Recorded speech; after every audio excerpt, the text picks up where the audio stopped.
네, 시청자 여러분 안녕하십니까. 시민상한가 시즌2 오늘 또 월요일에 활기차게 인사드립니다.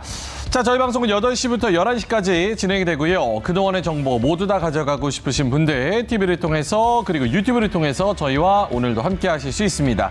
특히 유튜브에서 들어오시면 이제 채팅창 통해서 저희와 직접적으로 양방향 소통하실 수 있는데요. 여러 가지 의견들 남겨보시면 좋습니다. 매니저님들 관련해서 종목 관련해서 이슈 관련해서 여러 가지 의견들 남겨주시면은요. 저희가 요즘장처럼 좀 질문이 많은 그리고 의견이 많은 그런 시장에서 바로 피드백을 또 드리고 있으니까 오늘도 적극적으로 의견 남겨주시면 좋을 것 같습니다. 자, 잠시 후 특급점에서는요. 이 부분 한번 짚어보겠습니다. 사실 해외 투자은행 사이에서도 하우스 내부에서도 의견이 좀 많이 갈렸습니다. 경기 침체로 들어간다, 아니다, 좀 더 지켜봐야 된다. 하지만 골드만삭스 회장이 직접 나와서 미국이 경제 침체에 들어갈 가능성이 매우 높다. 이렇게 얘기를 했습니다. 이 부분에 있어서 얼마나 가능성이 있는 건지, 어떤 부분을 좀 우려를 해야 되는 건지 그 부분 인터뷰를 좀 따져보면서 자세히 이야기 나눠보도록 하죠.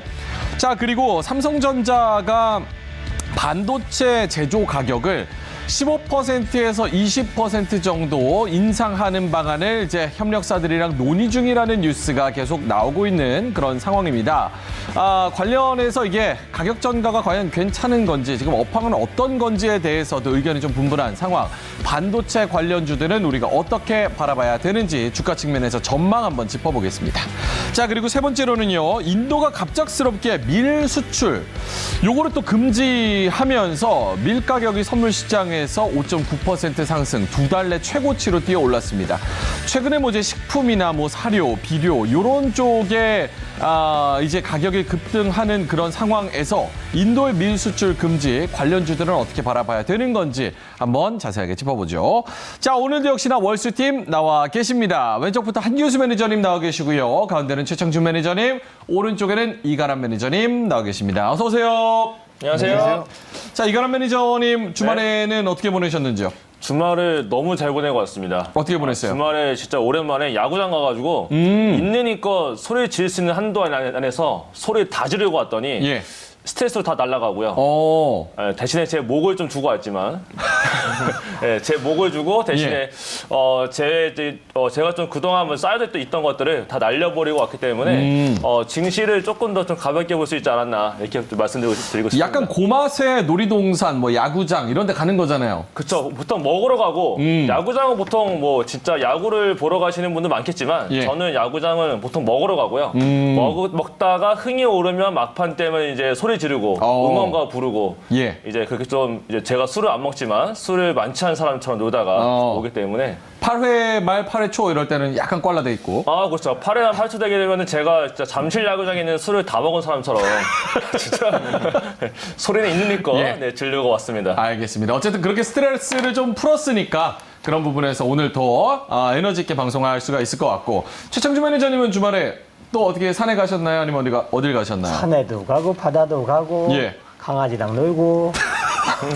그렇게 힐링을 좀 머리 좀 헤어스타일 좀 좋아지지 않았나? 블루클럽. 네, 전체적으로. 예. 블루클럽은 안 가죠. 블루클럽 안 가셨어요? 전용. 알겠습니다. 지금 옷이 바뀌었다는 제보가 있네요. 진짜도 제가 옷이 단벌 신사 같으면은요. 예. 제가 그래가지고 제가 단벌 신사면 인정을 하겠는데요. 예. 아니거든요. 그래서 내가 임민서 아나운서한테 하나 사달라. 뭘 사달라고요? 기대했어요. 예. 나보러 옷이 한 벌이라는 식으로 얘기하길래 하나 사주라. 그럼 내가 플러스 알파로 또 이자를 붙여주겠다. 내가 그랬습니다. 참고로 이제 지난주에 저희가 월수 때 이제 최창준 매니저님 그 옷을 단번 신사처럼 뭔가 하나만 입은 옷을 여러 가지 사진이 등장을 해서 시기적으로 다 틀린데 왜 그러세요? 그러니까 그게 더 재밌었던 내가 포인트예요. 좋아하는 옷을 여러 올이 있는데도 두 번, 세 번 입으면 안 되나요? 한 달 내내 다른 곳에 다른 날에 방문했는데 같은 옷이었다. 그게 저만의 그런 깸성이거든요. 깸성. 탐방할 때는 이 옷을 입는다. 그런 게 있잖아요. 그런 바이브. 당연하죠. 그런 패턴이 있군요. 당연하죠. 알겠습니다. 그건 저만의 독창적인 건데 우리 폄하하지 않았으면 전혀 좋겠습니다. 폐마는 일이 없었습니다. 하지만 그게 이제 임민수 아나운서가 웃음을 참기가 굉장히 힘들었다는 그런 그러니까 전언이 있었습니다. 명앵커도 하나 사주시죠. 제가요? 옷을요? 알겠습니다. 그럼 이번에 수익률 개인적으로 80% 넘으시면 제가 진짜 좋은 옷으로 한번 해드리겠습니다. 그래요? 네, 80%. 얼마 안 남았잖아요. 현실적인 얘기를 하시죠. 제가 테마를 아니 그거는 목표는 높게 잡고 가야죠. 그거는 저기 뭐야 예. 옛날에 그런 얘기 있죠. 날강도보다도 좋은 슈퍼라고. 그럼 현실적으로 몇 %면은 목표 달성 가능합니까? 자, 거기 맞춰서 사드릴게요. 그냥 시원하게 사주시면 되는 거지. 뭘 거기. 그래서 저희가 그렇게 장사 안 하는 거 알잖아요. 60%면은 제가 어떻게 괜찮아요? 33%. 33% 그렇게 장사 안 합니다. 삼삼하게 33%. 그러면 채팅방에 여러분의 의견 한번 물어보겠습니다. 최창주 매니저의 몇 %의 목표 달성 수익률이 있어야 제가 옷을 한번 해드릴 수 있는지 그거를 의견 수렴을 해서 저희가 잠시 후에 최창주 매니저님과 딜을 한번 쳐보도록 하겠습니다. 자, 그럼 시장 얘기로 본격적으로 넘어가죠. 첫 번째 특이점부터 보여주시죠. 자, 지금 매크로적인 이야기를 좀 해야겠습니다. 이 경제 상황, 경기 침체로 만약에 간다고 한다면 우리도 조금 보수적인 스탠스를 취해야 되는 거 아니냐 이런 생각도 드는데 골드만삭스 내부 이코노미스트들 사이에서도 의견이 좀 갈리던 상황이었는데 어떤 언론사와 인터뷰를 통해서 골드만삭스 회장이 미국이 경기 침체로 갈 가능성이 굉장히 높다. 연준이 어떤 액션을 취하더라도 인플레이션을 상당 부분 못 잡을 가능성도 있고 잡더라도 단기간에는 인플레이션이 없어지지 않을 가능성이 높다. 이런 얘기를 했습니다. 이렇다고 한다면 골드만의 회장이 이런 얘기를 한다면 우리도 조금 전략의 수정이 필요한 거 아닐까라는 경종을 울리는 그런 인터뷰가 아닐까라는 생각도 드는데 세 분은 일단 어떻게 생각하시는지 판넬을 통해서 확인하도록 하겠습니다. 판넬 보여주시죠. 자, 일단은 한규수 매니저님 판넬부터 저점 신호다. 골드만삭스 회장이 얘기를 했는데 그거는 저점 신호라고 볼 수 있다? 짧게만. 제 경험적으로 봤을 때 이제 네임드이신 분들이 세게 얘기할 때 맞추는 걸 한 번도 본 적이 없습니다. 어허. 공감하시죠? 네. 2018년에 그 아주 유명하신 석학께서 뭐라고 했냐면 나이가 좀 있으세요. 제가 누구라고 얘기 안 하겠지만 60대, 70대 정도 되신 미국에서 아주 유명한 석학이거든요. 나스닥 신고가 가면 손에 장지 쥐고 죽겠다고 했는데 2달 뒤에 갔습니다. 그러고 나서 3년 랠리 나왔어요. 그분 아직 살아계시죠? 지금 장수 잘하고 계십니다. 네. 알겠습니다. 저점 신호다. 맞추는 걸 못 봤다. 자, 알겠습니다. 잠시 후에 자세한 이야기 들어보고요. 최창주 매니저님 판넬은 연동, 유가 전쟁? 어떤 얘기일까요? 미국 증시하고 연동은 되는데요. 경제하고도 연동은 되는데. 근데 변수라는 게 있잖아요. 전쟁이 여기서 좀 평화 협정을 맺는다. 그러면 유가가 안정화될 거고 어느 정도는. 그렇게 되면 그게 키포인트라고 생각하기 때문에 저는 많이 빠진 게 호재고 그다음에 변수가 있기 때문에 여기서 섣불리 이거를 단언하지는 말자. 그렇게 희망을 드리겠습니다. 알겠습니다. 자, 오른쪽으로 이가람 매니저님 자세 낮추고 준비. 뭔가 도루할 준비 이런 느낌으로 자세 낮추고 준비를 해야 된다. 자세 낮추고 준비한다는 건 지금 우리가 증시 입장에서 본다면 좀 경계감을 가져야 된다는 뜻일까요? 그렇죠. 지금 완전히 낙관적인 상황은 아니기 때문에 조금 경계감은 가져야 되겠지만 그렇다고 해서 크게 가질 상황은 아니다. 그렇기 때문에 뭔가 좀 뛰어 올라갈 수 있는 준비가 좀 필요한 시점이다라고 말씀을 드리겠습니다. 알겠습니다. 세 분마다 이제 좀 말씀하시는 포인트가 살짝씩 다른데 한 분 한 분 한번 자세한 이야기를 나눠보죠. 한규수 매니저님 저점 신호라고 얘기를 했어요. 골드만삭스 회장 구체적으로 어떤 얘기를 했고 어떻게 경고를 했는데 한규수 매니저는 이게 저점 신호라고 보는 걸까요?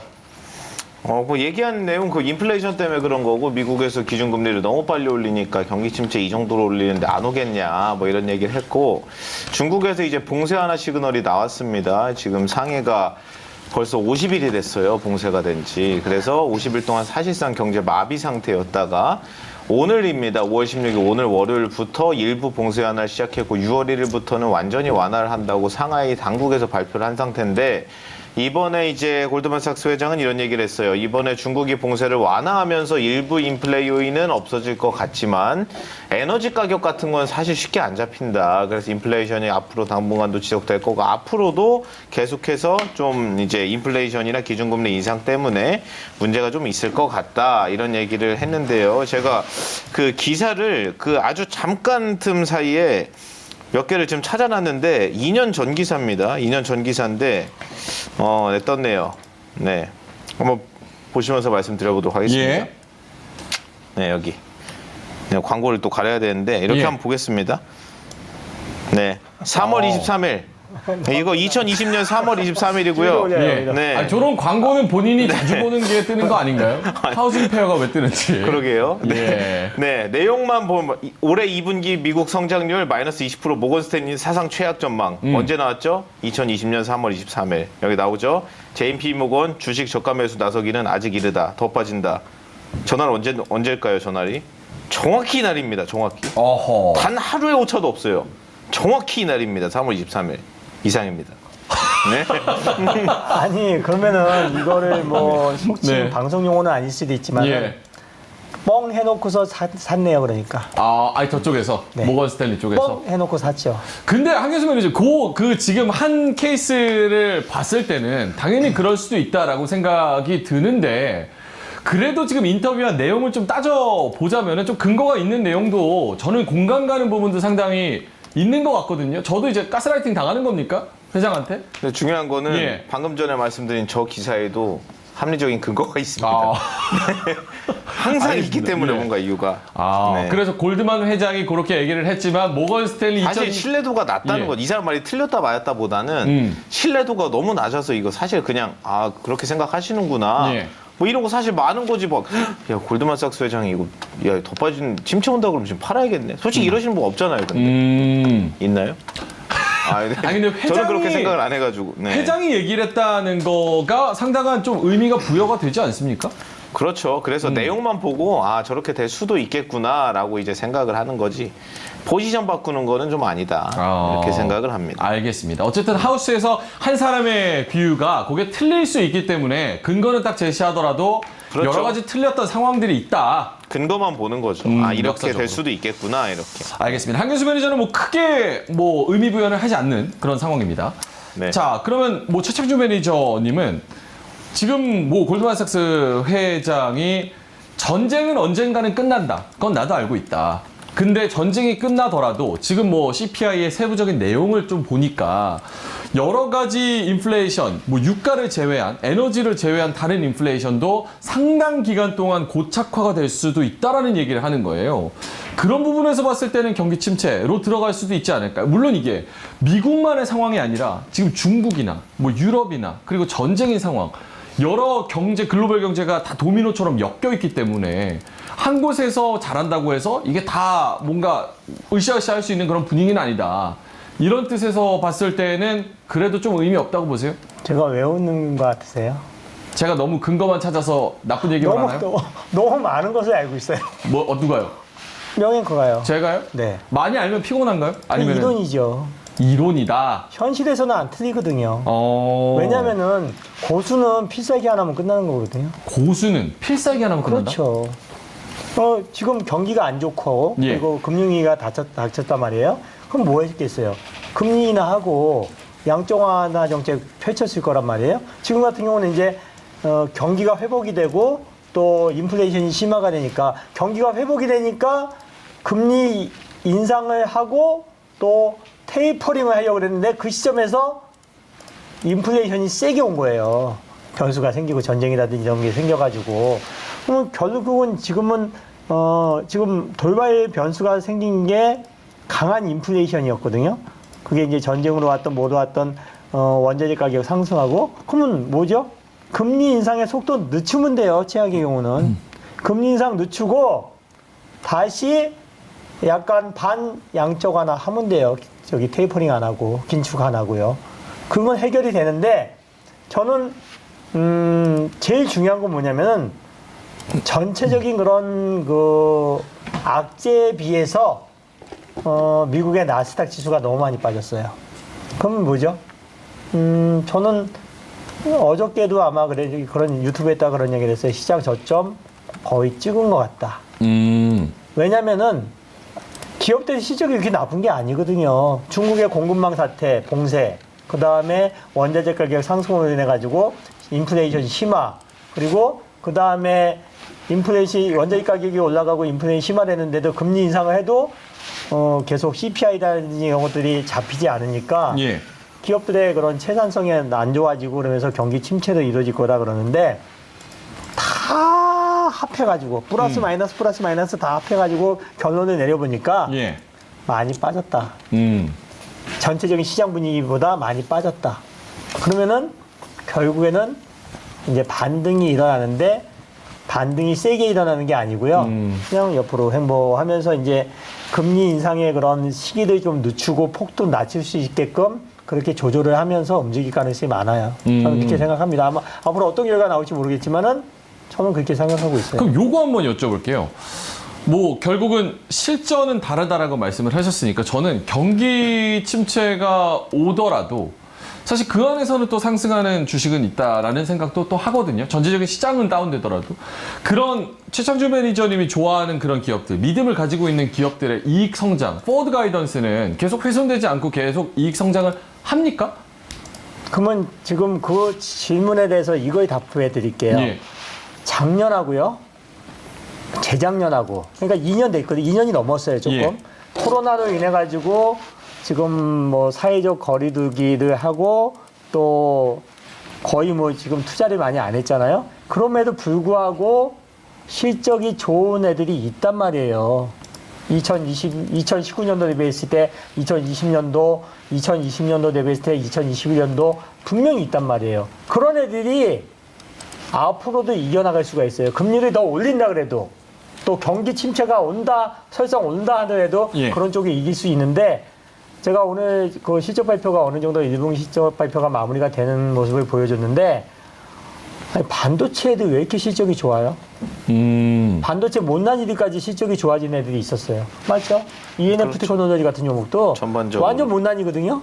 근데 실적이 좋아지고 있고 또 앞으로 이제 파운드리 쪽으로 해가지고 지금 판매 단가를 올리면서 또 외주 업체들 또 후공정 업체들도 좋아질 거고 저 반도체가 왜 이렇게 좋아 보이는지 모르겠어요. 올해 1분기 실적 발표하고 나서 오늘 딱 쭉 훑어보니까 1분기가 별로 좋은 분위기가 아니었는데 1분기가 잘 나왔단 말이에요. 근데 2분기, 3분기 나빠질 그런 이유보다는 좋아질 이유가 더 많거든요. 그런 쪽으로 집중하시면 좋을 것 같아요. 코로나를 생각하시면 돼요. 코로나를 수혜돼가지고 실적이 좋아진 애들 다 빼버리고 그렇지 않은 애들도 2차전지라든지 반도체라든지 이런 애들 실적 좋은 애들이 굉장히 많거든요. 또 리오프닝 관련돼서 실질적으로 수혜되는 애들. 그런 쪽으로 집중하시면 되지. 지금 중국 봉쇄 나오지 또 화장품 안 좋은지. 그런데 에이즈생은 생활건강 보셨잖아요. 오늘 1분기 쇼크 나왔어요. 완전히. 대표적인 종목인데. 그러니까 그렇게 완전히 극차별화가 되는 거지. 지금 뭐 앞으로 금리 인상하지, 경기 침체된다, 여러 가지 악재가 나와도요. 예. 그 안에서 그 시장을 이길 수 있는 업종과 종목이 있다는 얘기예요. 알겠습니다. 경기 침체라는 단어보다는 계속해서 그래도 실적이 좋아지고 그래도 성장하는 기업들에 초점을 맞추는 게 좋을 것 같다. 근데 그거를 누가 계속 경기 침체된다고 누가 장담할 거예요? 그걸 장담할 수 있는 사람이 있어요? 오. 없어요. 골드만삭스 회장은 또 아니 그 사람이 얘기했다가 틀리면 가만히 있어요. 조용히 해요. 그래요? 맞잖아요. 아, 그게 개인적으로 좀 무슨 아시는- 뭐 법에 예. 걸립니까? 아니면은 뭐 그게 뭐 여러 가지 무슨 뭐 그런 거 없어요. 그냥 자기가 생각한 거 소신 있게 발언했다가 예. 틀리면은 그냥 조금 망신당하면 되는 거고 맞으면은 뭐 내가 잘했다 뭐 또 코멘트 날리는 거 그런 거잖아요. 어차피 돈 많은 분이니까. 그건 실전이 아니니까요. 어. 네, 그거는 거시적인 걸 또 이야기하는 거지. 예. 그러면 경기 침체가 안 되면 또 어떡할 거예요? 좋아지면은. 그 지금 미국 영준 그 파월 의장도 거기에 대해서 잘 말 못해요. 갈팡질팡 하잖아요. 예. 네, 그건 아무도 알 수 없어요. 알겠습니다. 네, 분위기는 비슷하게 흘러나갈 수 있겠지만. 알겠습니다. 김지후님께서 저희가 여러 가지 뭐 뉴스를 가지고 이야기를 했는데 매크로 분석은 자료와 정확한 데이터를 바탕으로 토론을 해주세요. 신문지 시황 아무런 도움이 안 됩니다. 이렇게 말씀을 해주셨어요.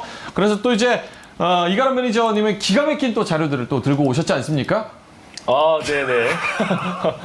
야구 보느라 좀 시간이 없었습니까? 아니요. 네. 네. 지금 빨리 찾으면 되니까 제가 한번 시간 좀 끌어봐요. 아니, 뭐 이미 뭐 약간 준비한 것도 있고요. 아, 그래요? 네, 그럼 한번 가보겠습니다. 사실 요게 이 매크로 분석을 한다는 것도 제 생각은 그렇습니다. 저도 이제 뭐 다른 방송 다 돌아다니면서 여러 가지 자료들과 근거들을 가지고 이야기를 하는데 요즘 같은 시장에서는 사실 투심이 좀 갈리다 보니까 어디에다 붙여놔서 그거를 코에 걸면 코걸이, 귀에 걸면 귀걸이라는 생각이 좀 많이 들어요. 요렇게 그쵸, 걸면은 맞아요. 요런 얘기가 되고 또 요렇게 되면 요렇게 얘기가 돼서 사실은 크게 의미가 있나 약간 이런 생각도 들지만 어쨌든 간에 자료를 기가 막힌 것도 준비해 오셨다고 하니까 한번 들어보도록 하겠습니다. 요거 발언 어떻게 보세요? 자세 낮추고 준비해야 된다는 보수적인 자세 왜 그런다고 생각하세요? 일단은 뭐 시장을 예측하는 분들이 최근에 굉장히 많을 겁니다. 뭐 환율을 예측한다, 아니면 뭐 금리를 예측한다라고 말하는 분들이 많을 텐데 한 가지 확실한 건요.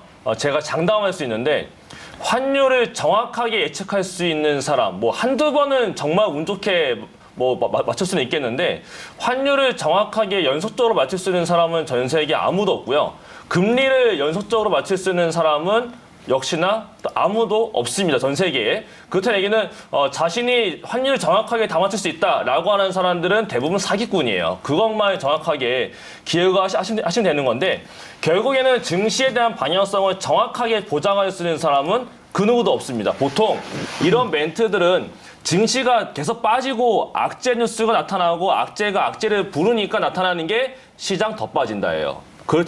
보통 시장이 더 빠진 상황에서 시장이 이제 올라갈 거다라는 멘트가 나타나게 되면 거기에 웬 좋아요가 안 붙습니다. 보통 시장에 빠질 때 더 빠진다에다가는 또 좋아요가 붙는 게 지금의 투자 심리인 건데 일단은 골드만삭스에서 올라왔던 거 이번에 뭐 회장에 대한 멘트 말고도 최근에 골드만삭스가 내놓은 전망치가 있습니다. 그거 제가 또 같이 보여드리면서 좀 설명을 드려보자면 예. 골드만삭스의 회장 사실 보면 지금 회장은 아니고 이전에 있었던 원래 회장이었었고 지금은 이제 수석 회장으로 있는 사람인 건데 이제 그 사람은 경제 성장률을 좀 전망치를 낮춘 부분이 좀 있었습니다. 그래서 일단 그것부터 보고 오자면 그분은 올해에 2.6에서 2.4로 낮추고 내년에는 2.2에서 1.6으로 낮추겠다라고 했는데 애틀랜타의 GDP 나우라는 게 있습니다.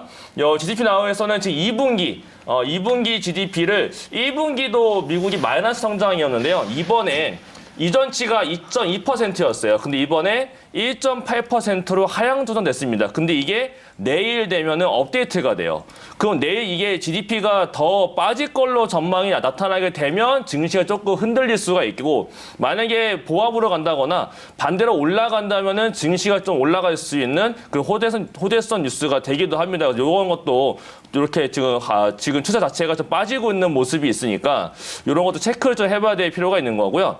그다음에 골드만삭스에서 그 회장 말고 실제로 골드만삭스 안에서 내부적으로 이제 애널리스트들이 전망치를 보게 되면 원래 S&P 500이 연말 기준 봤을 때 올해의 타겟 프라이스가 그러니까 목표 주가가 4,700이었습니다. 근데 이번에 낮춰가지고 아마 베이스라인이 4,300은 되지 않겠느냐. 결국에는 뭐 전망치를 그만 낮춘 건데 4,300이면 지금 미증시 주가가 지금 S&P 500 기준으로 4,000대에 있거든요. 4,300이면은 요 위치에 있는 거예요. 4,300.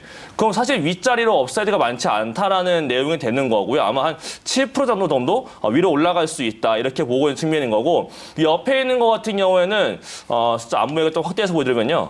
3,600 적혀져 있거든요. 이거는 침체기에 왔을 때 여기까지 빠질 수 있을 것 같다라고 적어놓은 건데 3,600을 보게 되면 차트상 봤을 때도 주봉상 200주선 가까운 위치가 3,600 정도? 요 정도가 됩니다. 이렇게 되면 코로나 영향에 따라서 주가가 다시 한번 세게 올라가기 이전 수준으로 내려갈 수 있다. 이런 내용이 되는 거기 때문에 결국엔 차트적으로도 3,600까지 빠지게 되면은 무조건 반등 나갈 수 있는 위치라서 이렇게 정한 것이 아닐까 이렇게 좀 생각이 들고요.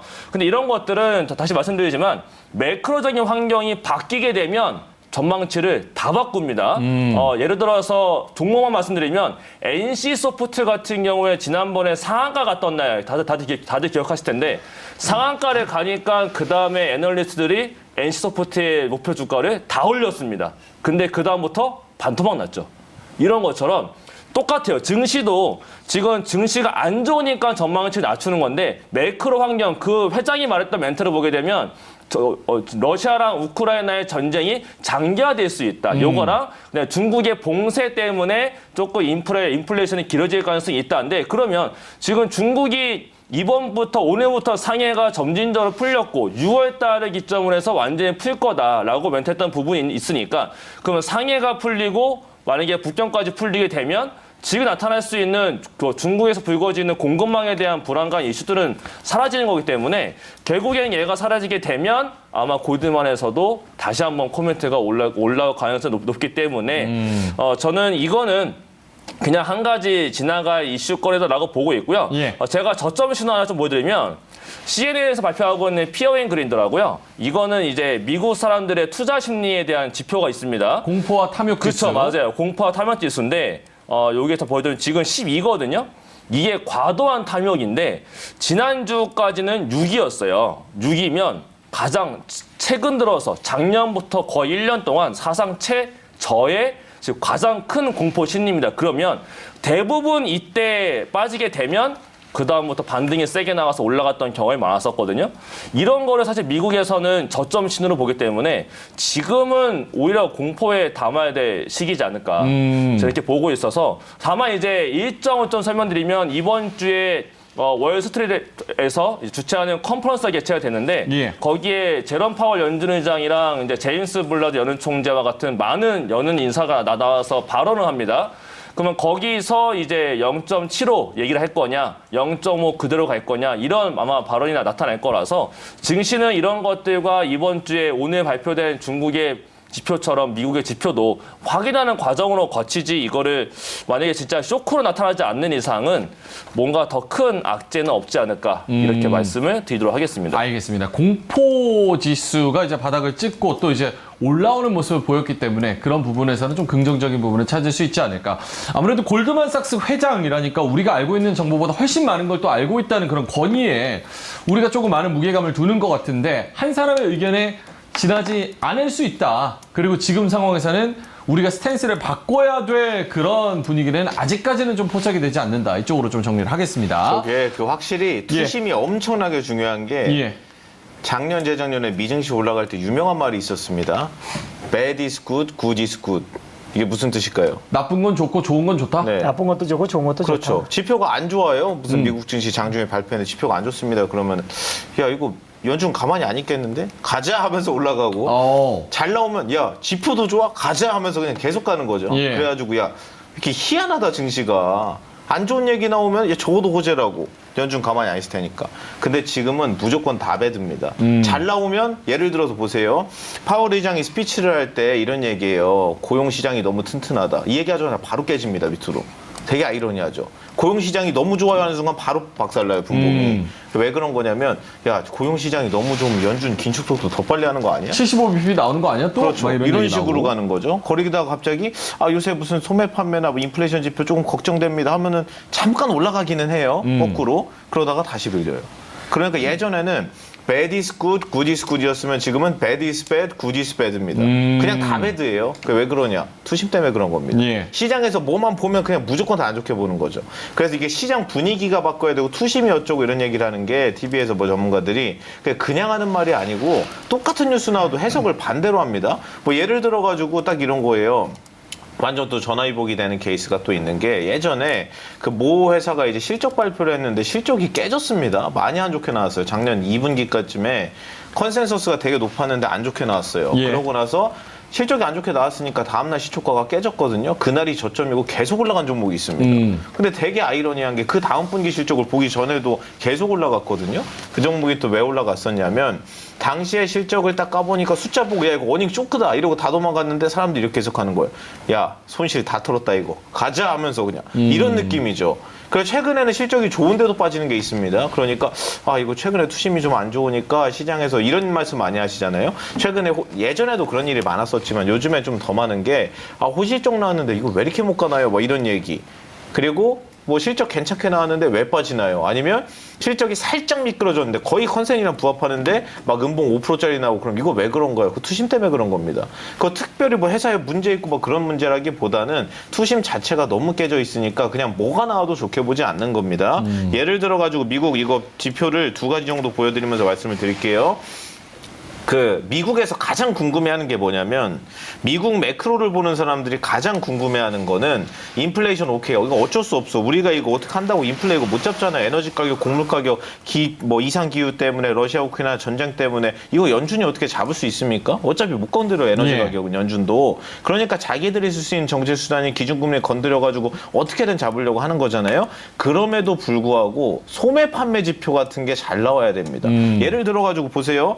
가격 전가에 대한 얘기를 많이 하시는데 에너지 가격 오르면 원가 오르고 원가 오르면 판가 오르고 최종재 가격 유통비까지 다 오르고 그거 오를 수 있어요. 오를 수 있는데 중요한 건 그걸 사주냐가 중요하잖아요. 소비자가 만약에 그 비싼 물건에도 수요가 줄지 않고 계속해서 소비가 연결된다면 그러면 상관이 없는 거다. 그래서 최근에 미국에서는 무슨 얘기를 하냐면 에너지 기업들 실적들보다 소매 판매 회사들 실적을 중요하게 봅니다. 예. 미국에서 아마존 같은 회사 주가 박살나고 미국에서 아마존 같은 구조를 갖고 있는 다시 말해서 온라인 매출 비중이 높은 쿠팡 미국 상장돼 있잖아요. 주가 박살났죠. 다 그래요 지금. 근데 미국의 사람들이 궁금해하는 건 야 이제 리오프닝 됐으니까 사람들이 온라인으로 시켜 먹던 거 마트 가서 살 거 아니에요. 밥 먹을 거 식료품 직접 가서 사고 밥 식당 가서 먹죠. 배달 안 시키고. 그러니까 야 플랫폼 실적에 관심 없어. 아마존 쿠팡 니네 실적 얼마 나오도 우린 이제 관심이 없고 오프라인 애들 실적을 좀 보자 해가지고 미국에서 두 가지를 중요하게 봐요. 내일 저녁 9시 반에 발표되는 소매 판매 지표가 이게 1번이고요. 그리고 두 번째는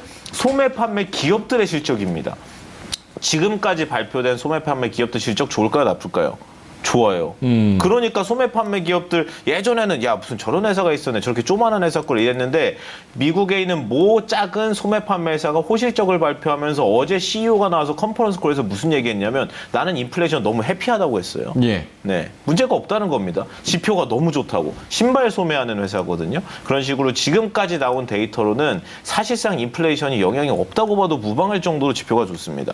지금까지 놓고 보면. 근데 아이러니한 건 좋으니까 안 좋다는 거예요. 야 지표가 좋으면 이거 기준금리 더 빨리 올리겠네. 이러고 있는 거예요. 계속 이제 메비우스의 띠로 안 좋은 방향으로만 굴러가는 겁니다. 왜? 투심이 답이 없으니까. 알겠습니다. 저는 반대 의견은 좀 제 생각은 틀린데 예. 만약에 미국에서 소매 판매가 지금까지 좋았잖아요. 근데 주식시장이 앞으로 한 이게 3개월, 6개월 정도 옆으로 횡보하거나 세게 반등이 안 오면은 소매 판매 떨어질 확률이 굉장히 높아요. 요것도 깨진다. 그렇죠. 그럴 수도 없으니까, 있죠. 돈이 없으니까. 그러니까 그거 걱정하는 예, 거죠. 지금은 이게 아까 얘기했지만 투심이 바닥이기 때문에 뭔가 투심을 살릴 수 있는 뭔가 이벤트가 나와야 있거나 된다. 기회가 나오기 전까지는 그냥 힘들겠다 하고서 투자하시고요. 힘든 시장이지만은 그래도 수익 날 수 그 있는 안에서 부분이 지금은 수익을 많이 내려고 하는 게 아니라 수익을 낼 수 있는 그런 준비를 하셔야 되는 시점이거든요. 예. 그래서 1분기 실적이 다 마무리됐기 때문에 1분기 실적이 잘 나오면서 2분기가 꺾이는 기업들은 비중을 축소하시고 1분기 실적이 잘 나왔는데 2분기도 더 잘 올릴 수 있는 종목을 첫 번째 그리고 예. 두 번째는 1분기 실적이 어차피 안 좋게 나온다고 예상했는데 앞으로 2분기부터는 엄청나게 좋아질 기업들 이 두 가지 섹터로 해가지고 구조조정을 하셔야 된다고요.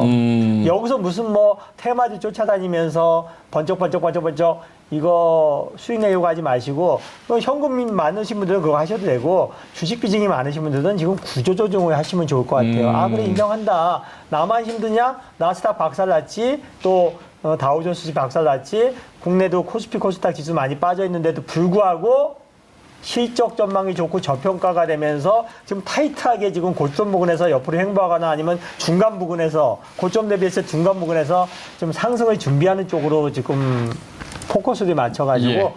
구조조정을 꼭 하셔야 될 것 같습니다. 알겠습니다. 저희가 뭐 전략까지 쭉 짚어드렸습니다. 뭐 한 사람의 의견, 여러 가지 의견들이 지금 나오고 있는 상황에서 보수적인 아이디어는 좀 가지시되, 경계감은 가지시되 그 안에서도 수익 낼 수 있는 부분은 충분히 있고 아직까지 우리가 무언가 도망가야 된다. 이런 정도의 스탠스의 징후는 아직 안 나오고 있다는 거. 하지만 증시가 올라가기 위해서는 충분한 이벤트와 모멘텀은 확실히 필요한 그런 투심이다. 이렇게 말씀을 좀 드리겠습니다. 사실 코인 관련 관련해서도 연관성을 좀 여쭤보고 싶었는데 이게 시간이 좀 많이 지나가지고 그거는 이제 무료 방송 가셔서 추가적으로 여쭤보시면 좋을 것 같습니다. 유튜브 하나 좀 볼까요? 오늘 헤어스타일 관련해가지고 천수경님께서 명하나님 앞머리 넘기셨네요. 내일 상승장인가요? 이렇게 말씀을 하셨습니다. 제가 머리를 넘겨서 시장에 올라갈 수 있다면 매일매일 머리를 넘기고 올 텐데 저는 뭐 삭발할 그런 의지도 있습니다. 근데 뭐 제가 머리만 넘겨서 시장에 오른다면 얼마나 좋겠습니까? 예, 근데 어쨌든 여러분의 좀 좋은 에너지를 드리기 위해서 헤어스타일은 명방꿀이 아니기 때문에 제가 오늘도 열심히 한번 올백을 해봤습니다.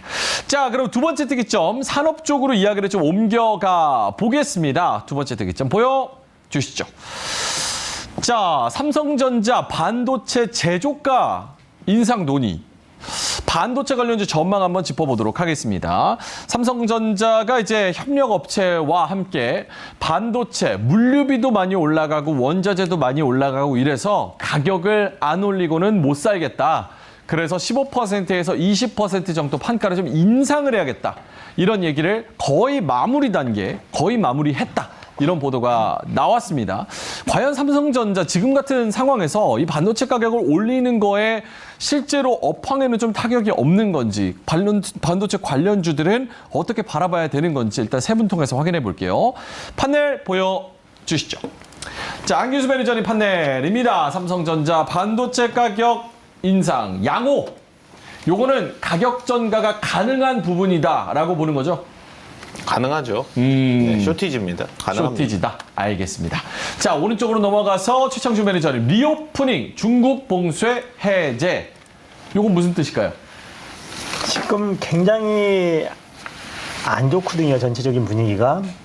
그런데도 불구하고 지금 반도체 가격을 올린다는 얘기는 수요가 그만큼 많다는 얘기거든요. 가격을 올리는데라는 얘기는 수요가 많기 때문에 올릴 수 있는 거예요. 그런데 거기에는 이제 반도체도 여러 가지가 있어요. D램이 있고, 비메모리가 있고, 파운드리가 있고 이런데 지금 올린다는 게 이제 파운드리 가격을 올린다는 거거든요. TSMC도 올리고 삼성전자도 뒤따라서 올리겠다는 얘기인데 그러면은 파운드리가 많이 들어가는 쪽이 어느 쪽인지 아세요? 어떻게요? 자율주행이라든지 이런 쪽, 인공지능 이런 쪽으로 또 데이터 센터 이런 쪽으로 많이 들어가는 거거든요. 예. 근데 지금 상태에서 그쪽 수요가 많다는 얘기고 또 리오프닝 되고 중국 봉쇄가 해제가 되고 그러면 또 PC 수요도 많아지고 또 데이터 센터라든지 또 이쪽도 많아지기 때문에 저는 반도체는 옛날에 과거에 경기 민감주를 지금 저는 현재 반도체라고 보고 있거든요. 그래서 그거를 반도체 업황이 좋아지고 반도체 가격이 올라가고 수요가 많아지면서 공급을 많이 해야 되는 그런 게 최고의 그런 가장 좋은 그런 상황인데 예. 그게 핵심은 리오프닝이고 중국 봉쇄 해제라는 얘기예요. 알겠습니다. 수요가 계속 늘어나고 있다는 거에 포커스를 맞춰야 된다. 그렇죠. 자, 알겠습니다. 이가람 매니저님, 나라별 비중? 이건 조금 다른 얘기인데요. 예. 뭐 삼성전자 관련해서는 옆에 계신 두 분께서 많이 말씀해 주실 것 같고 최근에 실적 나온 거 보게 되면 장비주마다 좀 실적이 많이 엇갈렸을 겁니다. 어떤 거는 서프라이즈 나오고 어떤 건 되게 좋을 줄 알았더니 갑자기 쇼크 나와가지고 주가가 쭉 빠졌는데 예. 그건 뜯어보시면은 나라별마다 좀 비중이 달라요. 그래서 중국 쪽에 비중이 많은 기업들이 이번에 장비주가 안 좋았고 중국이 아니라 이제 다른 미국이나 다른 나라의 비중이 높은 기업들은 실적에 서퍼 나왔거든요. 그래서 이번에 만약에 중국 봉쇄가 풀리게 되면 이제 안 좋았던 기업들이 다 좋아질 수 있는 순간도 있고 중국을 제외하고 나머지들은 뭐 지금 당장 봐도 뭐 크게 나쁘지 않기 때문에 저는 조금 다른 측면에서 나라별 비중이라고 적어드렸습니다. 알겠습니다. 잠시 후에 그거는 자세하게 또 이야기를 들어보도록 하고요. 일단 한규수 매니저한테 한번 브리핑을 한번 들어볼게요. 반도체 제조가 15%에서 20% 인상을 하는데 이게 가격 전가가 가능하고 수요가 탄탄하다라는 부분이라면 삼성전자한테도 큰 호재 아닙니까? 숫자 찍히는 게 그만큼 더 크니까? 없어서 못 팔고 있습니다. 실제로 그래요. 없어서 못 팔고 있고 없어서 못 파니까 이제 공급자 우위 셀러스 마켓 시장인데 원재료비 웨이퍼 가격도 많이 올랐고 웨이퍼에 폴리실리콘 들어가는데 폴리실리콘 가격도 많이 올랐고 이번에 러시아 우크라이나 때문에 뭐 양이 얼마 되지는 않지만 뭐 네온이나 크립톤 같은 것도 가격 올랐고 특수가스도 가격 오르고 다 오르잖아요 요새는. 그래서 그 역시나 반도체 만드는 원가, 물류비까지 다 같이 상승을 하다 보니까 어쩔 수 없이 이제 가격을 올리는 거고, 팔리는 건 걱정 안 해도 되죠. 왜냐, 대장이 올리니까 2등, 3등 주자들도 마음 편하게 올릴 수 있습니다. 대장이 안 올리는데 2등, 3등이 올릴 수는 없잖아요. 예전에 그 삼성전기 기억하실 겁니다. 삼성전기가 3년, 4년 전에 그 우리나라 국내 증시 그 콘덴서 대장으로 MLCC 적층 세라믹 콘덴서로 대시세가 나왔던 적을 기억을 하실 것 같은데, 그때 어떻게 올렸냐? 일본의 이제 무라타가 전 세계 1등이고 2등이 삼성전기였습니다.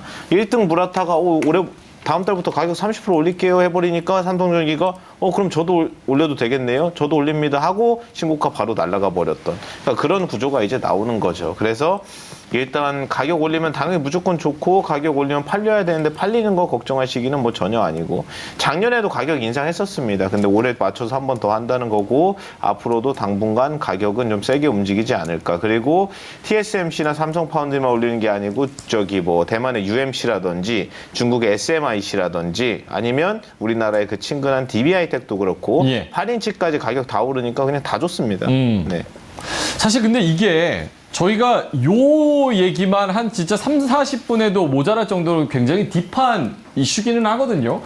근데 이제 시간이 많이 없으니까 한 교수님은 이제 정말 짧게 개인적으로 봤을 때 결국은 이제 삼성이 TSMC랑 경쟁하고 있는 그런 상황에서 요거를 여러 가지 상황에서 좀 TSMC를 따라잡아야 되는데 뭐 완패하고 있다라는 또 시각도 있지 않습니까? 특히나 이제 기술적인 측면에서 TSMC한테 많이 밀리고 있다. 네. 거기다가 엔비디아랑 퀄컴도 이제 밀리죠. 고객사를 이제 삼성전자에서 TSMC로 넘어가는 그런 상황. 요런 상황에서도 제조가를 올려도 결국 장기적으로는 문제가 없겠냐. 이런 게 조금 궁금하거든요. 일단 왜 밀리는 얘기가 왜 나오냐면 잘 생각해 보세요. 어차피 10나노 미만 파운드리는 삼성이랑 TSMC 두 개밖에 못해요. 다른 회사 아무도 못합니다. 인텔이 하겠다고 했는데 인텔은 향후 2년 안에 진입 가능성 매우 낮다고 보기 때문에 어차피 10나노 미만의 최첨단 공정은 삼성이랑 TSMC 두 개밖에 없어요. 그러면 TSMC, 엔비디아라든지 퀄컴이라든지 아니면 뭐 애플이라든지 미국에 있는 유명한 팹리스 회사들 맡길 수 있는 초이스가 없습니다. TSMC 아니면 삼성이에요. 어차피 초이스가 두 개이기 때문에 만들 수 있는 회사가 없어서, TSMC가 물량이 항상 이제 부족해가지고 자기들 주문 밀려있다, 6개월 1년 뒤에 지금 주문하면 받는다 이런 얘기 하니까 그럼 삼성 만들 수 있는 회사가 없으니까 삼성한테 뭐 주긴 주든 이런 구조로 갔거든요. 예전에는 낙수 효과를 봤었죠. 최근에는 왜 삼성이 못 따라간다 이런 얘기가 나오냐면 수율 때문에 그런 겁니다. 수율 때문에. 당연히 TSMC가 원래 대장이고 후발주자가 따라가는데 얘는 먼저 개발해 놓은 게 있으니까 수율 따라가는데 그 미세 공정으로 갈수록 7나노 수율은 지금은 이제 큰 차이 안 나요. 근데 5나노 수율 차이가 좀 있고요. 3나노 수율도 좀 차이가 있는 걸로 알려져 있는데 수율 격차를 못 좁혀서 문제가 있는 거죠. 예를 들어 가지고 아니 TSMC 3나노 100개 주문하면은 100개를 생산하면 예를 들어 90개가 양품이에요. 불량품이 10개밖에 안 나옵니다. 삼성한테도 같은 나노에서 같은 불량품이 나오면 품질이 똑같다는 얘기거든요. 사실상 이게 거의 비슷하다는 얘기입니다. 그러면 삼성이 실제로 정확히 가격은 언론에 알려져 있지 않은데 똑같은 걸 위탁 생산은 주문할 때 삼성 파운드리가 TSMC보다 도매 가격을 20에서 30% 싸게 받는다고 알려져 있거든요. 근데 이거는 삼성에서도 확인해 준 적이 없고 언론에서도 추측하는 겁니다. 아마 20, 30% 싸게 받을 거라고. 그럼 같은 품질인데 20, 30% 싸게 받으면 상식적으로 누구한테 맡겨요? 삼성한테 맡기죠. 근데 삼성한테 왜 안 맡기냐? 수율이 좀 떨어집니다. 삼성전자가 그 삼성 파운드리가 승부수를 던진 게 이것만 기억하시면 돼요. 기술이 너무 어려우니까 뭐 슈퍼핀부터 해가지고 GAA 구조 뭐 여러 가지가 있는데 이것만 기억하시면 돼요. 3나노 수율이 제일 중요합니다. 3나노가. 왜냐면 7이랑 5까지는 사실상 큰 차이 없거든요. 근데 3나노에서 삼성 파운드리가 게이트 올 어라운드라고 GAA 공정을 TSMC도 안 한 걸 자기들이 먼저 도입하면서 승부수를 던진 게 3나노입니다. 그래서 3나노 수율로 TSMC 이기면 거기서 게임이 바뀔 수 있어요. 그래서 승부수를 던진 건 3입니다. 삼성이. 근데 3 수율이 지금까지는 회사에서 정확히 몇 %다 확인을 안 해주는데 지금까지 알려진 바로는 잘 안 나오는 걸로 알려져 있습니다. 근데 이제 지난주에 한 업체의 이제 보도 매체의 보도로는 수율 거의 잡았다. 거의 잡았다라고 보도가 나와서 TSMC보다 이제 앞설 것이다라는 이야기가 나왔는데 그 매체 자체가 이제 친기업적인 매체이기 때문에 그걸 100% 다 믿을 수 있냐. 이런 얘기가 또 나왔거든요. 그걸 어떻게 바라봐야 되는지도. 제가 여담으로 말씀드리면 예. 그 반도체 관련 외신들은 사실 믿을 게 못 됩니다. 대만의 디지타임즈라든지 여러 가지 뭐 디램 익스체인지도 사실 우리나라에서 아니거든요. 근데 중요한 거는 생각을 해보세요. 메모리 반도체 가격을 추측하는 전 세계에서 유일한 기관이 대한민국에서 전 세계 메모리의 60% 이상이 대한민국이 혼자 생산하는데 그 통계를 내는 회사가 우리나라 회사가 아니에요. 그럼 좀 아이러니하죠. 우리가 만드는데 우리가 통계를 안 내요. 그러니까 다른 회사가 통계를 내니까 야 굳이 저거를 이런 생각하는 겁니다. 대만에 있는 디지타임즈 같은 경우에도 무조건 친 TSMC요. 자기 나라 회사니까. 예를 들어 맨날 수율 봐 삼성이 수율이 어쩌고 노이즈 얘기가 가장 먼저 나오는 게 디지타임즈에서 삼성 파운드리 수율 망했다. 맨날 그래요. 맨날.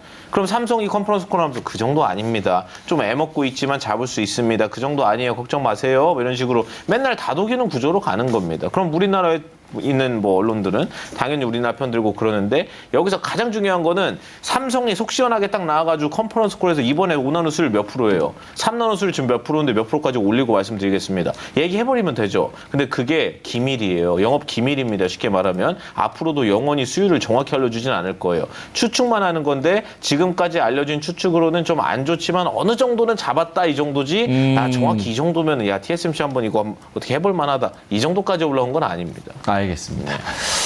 아유, 사실 이거 얘기하려면 이제 그 썰전처럼 4명이서 이렇게 테이블에 마주 앉아가지고. 근데 중요한 거 얘기해 드릴까요?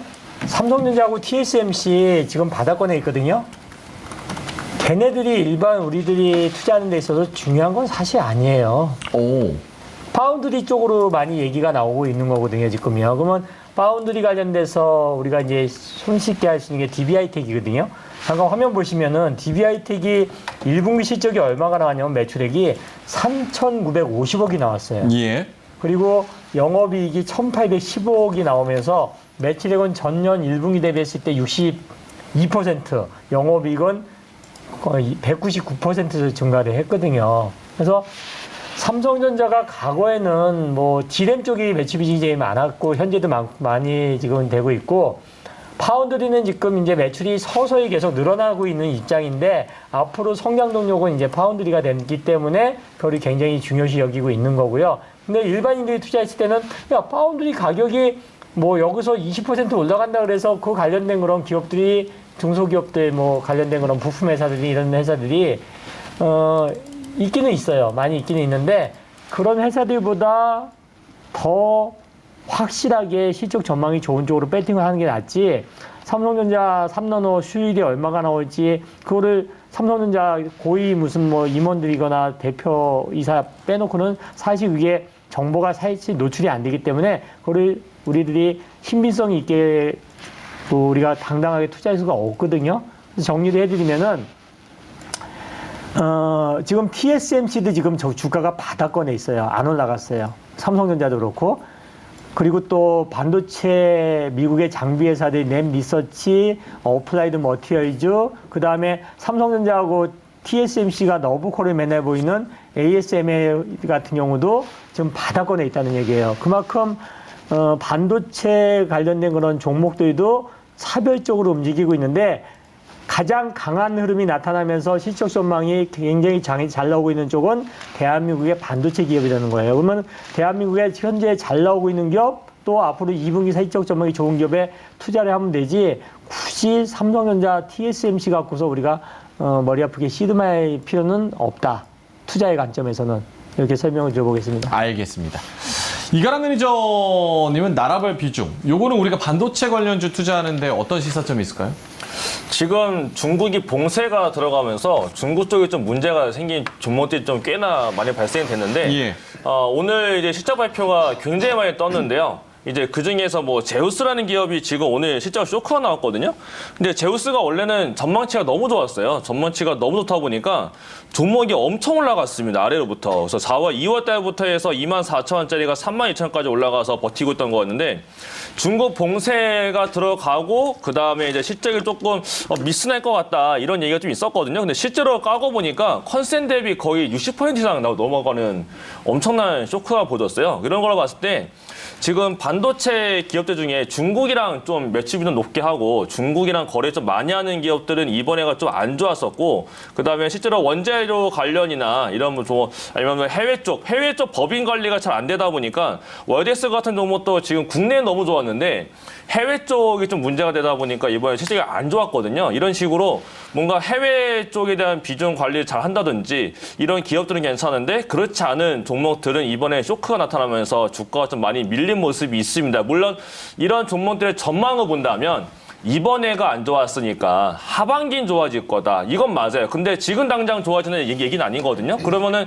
지금 이런 종목들은 조금 시간이 걸릴 수가 있다라고 볼 수가 있는 거고, 그렇지 않고 이제 뭐 코미코나 코미코 이런 종목들은 미국에 일단 공장이 있는데 예. 미국 쪽에서 지금 증서도 하고 있습니다. 그래서 오스틴에서 지금 인텔 물량 소화하고 있는데 지금 그 다른 지역에다가 공장을 증설하고 있어요. 그거 증서에 완공하게 되면은 인텔 물량을 신공장에서 하고 삼성 거를 이제 오스틴에서 하겠다라고 하고니 코미코인데 이번에 바이든이 오기 때문에 그럼 바이든이 왔을 때는 결국에는 삼성전자가 미국 관련 투자 이익가 다시 한 번 더 나타날 수가 있는데 그럴 때는 결국에는 미국 공장이 있고 미국의 매출이 좀 높은 회사들이 다시 한 번 더 올라갈 수 있는 모멘텀이 생길 가능성이 있어서 뭔가 단기적으로 좀 장비주나 뭐 소재 종목이나 이런 것 좀 관심 있다 하시는 분들은 좀 매출 비중 이런 건 사업 보고서나 분기 보고서 보게 되면 나타나는 기업들이 몇 군데가 좀 있거든요. 그런 거를 또 뜯어보시고 그래서 이제 뭔가 투자에 대한 관점을 단기로 봤을 때는 미국 쪽을 좀 바라보시는 게 더 좋을 것 같고, 뭔가 하반기를 본다면은 지금 떨어지고 있는 중국 관련된 장비사들 이런 것들은 하반기를 본다면 괜찮겠지만 뭔가 좀 단기적인 빠른 매매를 보신다면 미국 관련 종목들로 직접 보시는 게 어떨까라는 생각이 들고요. 또 하나 좀 팁을 드리면 예. 오늘 지금 코드가 102710이라고 해서 이 종목이 있는데 이 종목 이름은 ENF 테크놀로지라는 종목이 있습니다. ENF 테크놀로지. 네, 이 종목도 오늘 실적에 서프라이즈가 나타났는데 이 종목이 사실은 실적이 잘 나온 이유가 원재료가 그동안 올라갔었어요. 원재료가 올라갔었는데 원재료가 지금 4분기부터 하락을 했습니다. 그렇다 보니까 영업이익이 좋아져서 영업이익률이 이번에 굉장히 크게 회복을 해줬기 때문에 지금 이러한 종목들도 다시 한 번 더 이제 올라갈 수 있는 모멘텀이 생긴 것이 아닌가 이렇게까지 말씀을 드리도록 하겠습니다. 알겠습니다. 뭔가 원재료 가격의 변동으로 실적의 개선이 이뤄진 그런 종목까지 말씀을 해 주셨습니다. 자, 채팅 하나 읽고 가볼까요? 반도체 얘기는 사실 어려워가지고 이렇게 얘기 들으면 배운 것 같아서 기분은 좋은데 다시 보기 위해서 뭔가 다시 공부해야 될 것 같은 그런 기분이 있습니다. 최이지님께서 손절은 자신이 확실하게 오를 주식에 확신이 있거나 지금 가지고 있는 주식이 망할 위기거나 아예 기업이 무너졌을 때 빼고는 하면 안 된다고 생각함. 뭔가 주식의 정말 기본적인 자세지만 우리가 이런 기본을 가끔씩 상황에 의해서 그리고 내 심리에 의해서 약간 뇌절하거나 그런 경우가 있는 것 같아가지고 요거는 너무 당연한 얘기지만 저는 반대입니다. 그래요? 어떤 의미에서죠? 손절이 자신이 확실하게 오를 종목 교체할 수 있는 종목이 있을 때 하는 건다. 이거 맞아요. 그건 맞고요. 그 다음에 가지고 있는 주식이 망할 위기에 있거나 그것도 맞아요. 그리고 기업이 무너졌을 때 빼고는 안 하는 게 좋다. 이거보다 제일 중요한 게 뭐냐면은요. 네. 실적을 체크를 하셔야죠. 실적을 계속 봐야 된다. 지금 화면 보여드릴게요. 지금 대한민국 최고의 그런 화장품 관련된 생활건강 관련된 회사가 LG생활건강이거든요. 예. 보시면 답이 나오잖아요. 얘가 왜 빠졌을까요? 실적 쇼크 나왔기 때문에 계속 지속적으로 쇼크. 지금 연간으로 봤을 때 2018년도가 영업이익이 1조 원, 2019년도 1조 2천억, 2020년도 1조 2천억, 2021년도 2021년도도 1조 2,800억 원, 올해 얼마예요, 올해? 9천억. 그리고 1분기 실적이 딱 나왔는데 작년에 영업이익이 3,700억 원이었는데 올해 1분기 영업이익은 1,700억. 이거 벌써 알 수 있었던 거거든요. 2019년도부터 정체가 됐다는 얘기죠. 그럼 2019년도 또는 2020년도에 동학 나왔어야 되는 거예요. 실적을 보고서 빠져나오는 거지 내가 좋은 종목을 사기 위해서 빠져나오는 건 아니에요. 제일 중요한 건 뭐죠? 내가 보유한 기업의 실적 호전이 지속되는지 또는 저평가인지 그리고 또 업황을 보고서 이렇게 판단하시는 게 좋죠. 저기에서 딱 빠진 거 하나만 제가 추가시키는 겁니다. 예. 다 좋은데 그거 하나만 추가시키면 좋겠다. 알겠습니다. 근데 저기서 약간 좀 위험한 게 뭐냐면 확신이거든요. 그렇죠. 확신이라는 건 주관이니까. 네, 확신이에요. 객관적으로 이게 봐야죠. 그죠. 확신하게 되면 종목을 맹신하게 되거든요. 그렇게 되면 업황을 맹신하게 되고 기업을 맹신하게 돼요. 그게 제일 큰 약간 리스크일 수 있는 게 증권사에서 애널리스트들이 아마 리포트를 굉장히 많이 적기 때문에 그 리포트를 맹신하는 분들 계십니다. 근데 그게 다 업황이 좋아질 거에 대한 추정치인 거지 그게 진짜 좋아질 거를 보장하는 게 아니에요. 그래서 정말 이 종목이 좋다라고 투자를 하신다면 예. 뭔가 IR 담당자들하고 전화통화 좀 자주 하시던지 아니면 뭐 탐방을 가능하시면 탐방도 다녀오시면 좋은데 사실 개인분들이 탐방 가기 좀 어려우니까 아니 좀 뭔가 인프라가 좀 있는 사람들 뭐 아니면 전화 옆에 계신 우리 매니저님처럼 인프라가 좀 있으신 분들한테 물어보시면 기본적으로 그 종목에 대한 뭐 실적 추정치나 이런 게 리포트에 나오지 않은 저희가 탐방을 다니고 IR자로 분석을 하고 저도 주담 통화를 많이 하는데 예. 그런 거에서 좀 소스를 많이 얻을 수가 있고 종목이 바뀌거든요. 그렇기 때문에 그런 것들은 좀 확인하면서 가셔야 되기 때문에 너무 확신 이런 거는 좀 피하시는 게 어떨까 이렇게 말씀을 드리겠습니다. 알겠습니다. 머니마니님께서 실적 말씀하시니까 실적 좋다고 다 오르나요? 이렇게 말씀하셨는데 실적이 좋다고 다 오르는 건 아니지만 탄탄하게 오르는 종목들 대부분을 보면 실적이 좋더라. 그런 부분이 좀 기본 조건으로 좀 충족이 된다는 거. 물론 다른 케이스들도 있습니다. 하지만 저희는 저희의 노하우를 또 말씀을 드리는 거기 때문에 투자 판단은 본인이 해보시면 좋을 것 같습니다. 자, 그리고 또 채팅 중에서 아까 제가 머리를 까면 증시가 오른다면 저는 삭발도 하겠습니다. 이랬더니 김스땡님께서 명하나님 삭발하시면 치킨 10마리 쏩니다. 이렇게 말씀을 하셨고 다른 분들도 거기에 치킨을 더 얻는 그런 현상이 나타났는데 제가 이제 멘트에 조금 경솔했다는 거 다시 한번 말씀을 드리겠습니다. 제가 또 다른 방송들도 다 있기 때문에 삭발하기는 조금 증시가 만약에 폭락해가지고 삭발하고 가발 쓰면 됩니다. 뭐 걱정 안 하셔도 됩니다. 사실은 제가 한 6년 전에 어떤 일이 있어가지고 타 방송사에서는 실제로 반삭발을 하고 가발을 쓰고 방송을 했었습니다. 1년 아니, 동안. 반삭발이면은 예. 왼쪽입니까 오른쪽입니까? 앞뒤입니까? 좌우입니까? 반삭발이라는 건 삭발보다는 조금 긴 그걸 이제 반삭이라고 합니다. 왼쪽 오른쪽이 아니에요. 그럼 되게 반신욕도 왼쪽 오른쪽으로 아니, 하십니까? 그거는 특징이 없죠. 죄송합니다. 예, 알겠습니다. 자, 쓸데없는 얘기는 뒤로 가고, 저희 삭발은 제가 이제 증시가 크게 힘들어서 모든 분이 힘들 때는 제가 한번 각오를 다지는 마음으로 삭발을 그때는 고민해 볼 수 있겠다. 이렇게 말씀을 드리겠고요. 세 번째 특이점 빠르게 가보겠습니다. 세 번째 특이점 보여주시죠. 자, 우크라이나발 인도 밀 수출 금지 관련주 전망. 아무래도 이제 밀 가격이 계속해서 오르다 보고 밀이 더 해외에 더 비싸게 팔리는 현상이 나타나다 보니까 자국의 식량을 지키자는 움직임이 더 커지고 있습니다. 인도도 밀 수출하는 거 금지. 아무리 비싸게 팔아도 밖에는 못 가져 나간다. 이렇게 수출 금지를 외치면서 밀 가격이 선물 시장에서 5.9% 상승, 2달 내 최고치를 기록했습니다. 관련주들 또 한번 들썩들썩 계속 할 것 같습니다. 요거는 어떻게 바라봐야 되는지 세 분의 판넬을 통해서 의견 한번 들어보겠습니다. 보여주시죠. 자, 한균수 매니저님 판넬부터 갑니다. 요거는 또 귀엽게 비상구 아이콘을 또 그려주셨네요. 출구 무슨 뜻일까요? 못 알아보실 줄 알았는데. 예. 네. 졸라맨인 줄 알았습니다. 비상구 마크를 그렸습니다. 예. 네, 저 이제 음식료나 곡물, 농산물, 수산물 이런 거 관련주 물려 계신 분 많은 거 알고 있습니다. 한 지난 3주 전부터 3주 내내 뭐 계속 내려갔는데 오늘 또 이제 강하게 반등이 나왔고 예전에 물려 계신 분들 네, 이거 출구 문 앞에 이렇게 슬슬 보이니까 잘 나오셨으면 좋겠습니다. 탈출 기회다. 네. 알겠습니다. 자, 오른쪽으로 가서 최창준 매니저님은 상승. 밀 가격이 상승한다는 얘기고요. 예. 밀 가격이 상승한다는 얘기고 주가는 상승하지 않을 것 같고요. 그리고 오늘 제가 방송에다 편입하려고 대성원에너지 최근에 많이 빠졌거든요. 예, 예. 그래서 딱 저점 부분에 왔길래 상승 편입을 하려고 회사에 전화해봤어요. 대성에너지 니네 천연가스 관련돼가지고 한국가스공사한테 공급받아가지고 판매하는데 분위기가 어떻습니까? 그랬더니 별 상관없대요. 그래 오늘 시적 발표 딱 나왔거든요. 예. 전년 동기 대비했을 때 감소됐어요. 그러니까 이게 지금 진짜 이게 뭐 원자재 가격이 상승하고 또 가스 가격 상승하고 원유 가격 상승하고 밀 가격이 상승하고 공유 가격이 상승한다 그랬을 때 그 기업이 진짜 그게 간접적이든 직접적이든 수혜가 수혜가 되면서 되는지. 실적이 좋은지를 체크해야 체크하시고서 된다. 투자를 하셔야지 만약에 손실이 났을 때 더 사버려 할 수가 있는 거지 그렇지 않으면 전혀 그게 안 될 수가 있기 때문에 저는 전화해보고서 역시 그렇구나 그런 생각을 해봤습니다. 알겠습니다.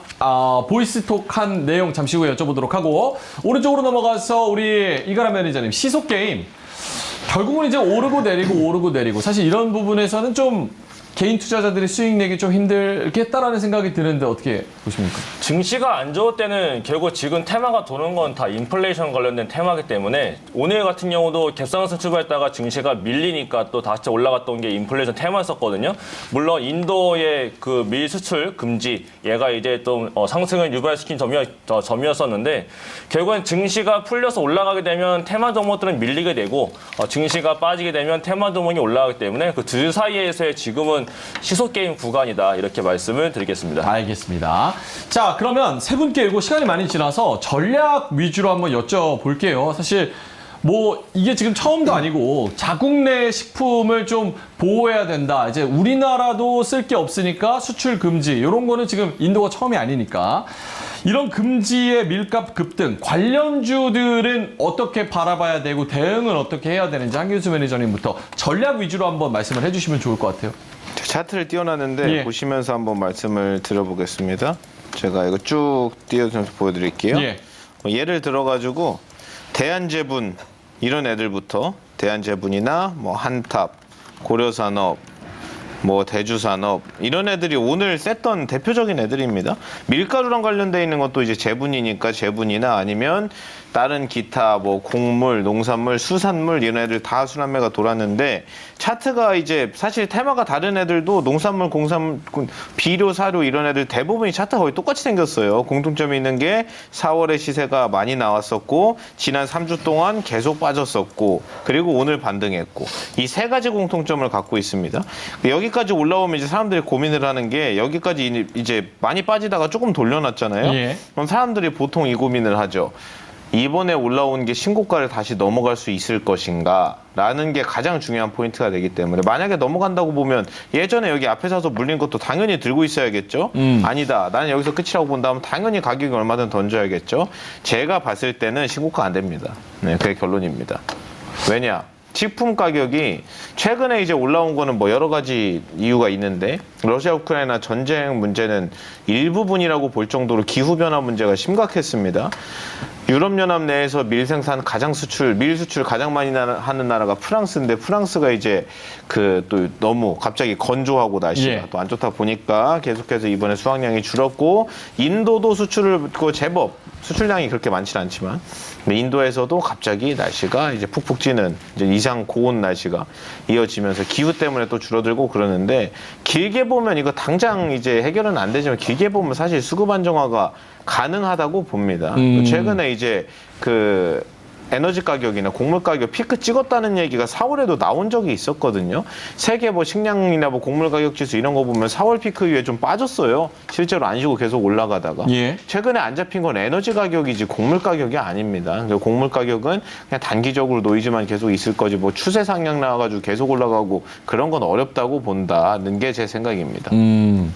원래 재료라는 거는 처음 나왔을 때가 제일 임팩트가 세잖아요. 그렇죠. 근데 이게 뭐 처음 뉴스도 아니고 그렇죠. 실질적인 그런 실효성보다는 이제 재료는 좀 임팩트가 좀 떨어질 것 같아서 그 차트를 보여줬었던 그 가격대까지 다시 안 올 것 같다. 네, 전고점 넘어가진 않을 것 같다. 좀 어느 정도 상승률이 있을 때 가지고 계신 분들은 좀 마이너스가 있다고 하면 탈출하시는 게 좀 좋을 것 같다. 맞습니다. 신규 접근은 금지 쪽으로. 맞습니다. 알겠습니다. 최창주 매니저님은 오늘 기분이 굉장히 좋으신가 봐요. 미소천사. 지금 계속해서 미소를 보여주고 계시는데 어떤 부분이 좀 재밌었을까요? 재밌냐고요? 예. 재미없어요. 요즘 재미없는데 시장. 왜 웃어요? 요즘 시장 재밌나요? 아니 시장이 재밌어서 가지고 아니, 계속 웃고 오늘은 계시니까. 최소한 코스피가 마이너스는 아니죠. 고스피가 아니고 코스피. 예. 코스피 지수가 마이너스. 아니 강조하는 건데 왜 그러세요? 코스피. 예, 알겠습니다. 제 말 못 알아들으십니까? 알아듣습니다. 다 알아듣습니다. 코스피 지수가 마이너스 0.29는 아니죠. 아 이게 지금 투심이 바닥이 쳤다는 얘기고요. 예. 그리고 코스닥도 0.37% 상승을 마감했는데 그나마 코스닥이 자존심은 좀 세워준 것 같고요. 그리고 저는 계속 강조드리지만은 지금 뭐 밀가격이 올랐다 그래서 과연 대한제분의 실적이 그렇게 좋아질까요? 그거를 원재료 가격이 올랐는데 그걸 사다가 제품을 만들어가지고 판가에 연동돼서 올린다 그래봤자 얼마만큼의 그 이익이 더 늘어날 거라 생각하세요? 아니거든요. 옥수수도 마찬가지고 곡류도 다 콩도 마찬가지고 다 그래요. 식용유 품귀 현상 나타나고 뭐 그런 이슈가 있지만은 우리가 지금 곡창지대도 아니고 우리나라 콩 많이 나지 않잖아요. 옥수수도 마찬가지고 맞습니다. 우리가 먹을 것도 다 수입해 갖고 오는 입장에서 어떻게 보면은 마이너스예요. 그런데 지금 테마 붙어서 움직인단 말이에요. 그거는 정상적인 투자가 아니라고 좀 보기 때문에 저는 좀 굳이 이 어려운 시장에서 그걸 쫓아다니면서 지금 하고 있어야 될까 이런 생각을 좀 해보고 알겠습니다. 뭔가 사료, 재분주 지금 뭐 시장이 재미가 없으니까 이런 쪽에 눈이 가는 건 현실이지만 현실적으로 좀 냉정하게 좀 따져봐야 될 필요 있다. 접근 금지. 예전에 남북경협주 때 생각해 보시면 답이 나옵니다. 그때 뭐 계속 뭐 몇 개월마다 한 번씩 그 북한 정상회담. 북미 정상회담. 예. 그거 나올 때마다 번쩍번쩍했는데 결국 어떻게 됐어요? 미사일 열심히 쏘고 있습니다. 네. 알겠습니다. 자, 우리 이가람 매니저님은 시소게임 요거는 수익 낼 수는 있습니까? 단기적으로 봤을 있죠. 때 개인 투자자들이? 네, 그거 왜냐면- 노하우 좀 알려주세요. 네, 이거 제가 차트 하나 띄워놨거든요. 예. 이거를 보시면 돼요. 지금 돼지 가격 같은 경우도 선물이 있고요. 밀가루도 선물이 있습니다. 그러니까 결국 상품 선물 시장을 좀 관심 있게 보셔야 되는 건데 그냥 차트 매매만 가지고 하시는 분들은 뭐 상관이 없겠지만 뭔가 그걸 좀 모멘텀을 좀 찾으면서 객관적인 이유를 가지고 접근하고 싶다 하시는 분들은 밀 가격이 이번에 이전 고점 얼마 안 남았거든요. 만약에 전고점을 넘어간다. 근데 전고점을 넘어간 날 시장이 깨져버리면 뉴스에 분명히 밀 가격이 또 사상 최고치를 경신했다라고 올라올 겁니다. 그러면 그 전부터 무조건 올라가요. 그렇기 때문에 뭔가 차트만 매매를 하신다면은 진짜 말 그대로 그냥 뭐 아닌 도의 형식으로 하게 되는 거고 지금 돈육 가격이 올라갔다. 그 돈육 가격의 상승 추이를 지켜보다가 종목이 좀 바닥을 잡고 움직이게 되면 단기적인 상승도 먹을 수 있기 때문에 지금 비료 같은 경우도 지금 중국에서 비료 가격 보신 분은 아시겠지만 계속 올라가거든요. 그러다 보니까 오늘 남해화학도 올라가고 조비도 올라가고 경동도 올라가고 다 올라갔단 말이에요. 물론 중간에 뭐 북한 관련 뉴스가 있었긴 했는데 그 올라갔던 이유가 결국에는 중국에서 비료 가격이 계속 올라가기 때문에 오늘 막판에 비료주가 올라갔던 거였어요. 그리고 남해화학 보신 분들 아시겠지만 장 끝나고 나서 시간에 3% 올라가고 3% 올라갔는데 실적이 너무 잘 나왔어요. 이럴 정도로 지금 인플레이션 관련된 종목들이 실적이 안 나오던 게 실적이 나와버리니까 종목이 올라가는 거란 말이죠. 그렇다 얘기는 인플레이션 관련된 원재료가 더 올라간다면 그 종목들이 피크아웃에 대한 논란이 있지만 단기적으로 계속 움직일 가능성이 있으니까 그러한 종목들은 이제 또 밀릴 때마다 이 선물 지수와 주가 추이가 디커플링 된다면 그때는 조금 관심 있게 지켜보신다면 아마 단기적인 상승은 먹을 수 있는 포인트가 나타나게 될 겁니다. 알겠습니다.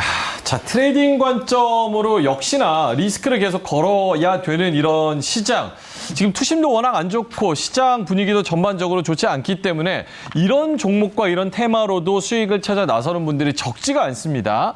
저희가 최대한 노하우를 잘 전달해 드리면서 인사이트도 좀 전해 드리려고 하니까 저희 이야기들도 좀 참고를 해 보셔서 투자 판단에 도움이 되셨으면 좋겠습니다. 자, 특이점 3가지는 여기서 마무리하겠습니다. 골드만삭스 회장의 인터뷰 요거 어떻게 바라봐야 되는지 한번 짚어봤고요. 삼성전자와 이제 반도체 제조가의 인상 논의, 협력업체들과의 가격 전가 어떻게 바라봐야 되는지 이 부분 짚어봤고 마지막으로 테마성으로 인도의 밀 수출 금지, 경계감을 가져야 되지만 그래도 수익을 적극적으로 내실 분들은 노하우를 조금까지 전해드렸습니다.